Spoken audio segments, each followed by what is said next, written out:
people with other preferences. Again, there's no right and wrong. I supported Lenny because first and foremost, I thought she was a really good candidate, and she was from my hometown. You know, it was the first parang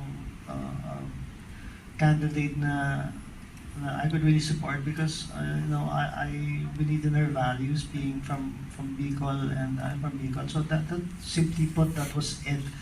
And also don't believe na you should use the you should take that against an artist. Na artist ka, you know, just keep on being an artist. You know, we don't need to hear your views unless, of course, you agree with those views. And even if I don't agree with an artist's views, for example, Senator Robin Padilla, I don't take it against him na you're just an actor. I mean, it's just a job for him, right? So I will have issues with what he's saying, but I will not take it against him na artista ka lang or singer ka lang. Yeah. That's it.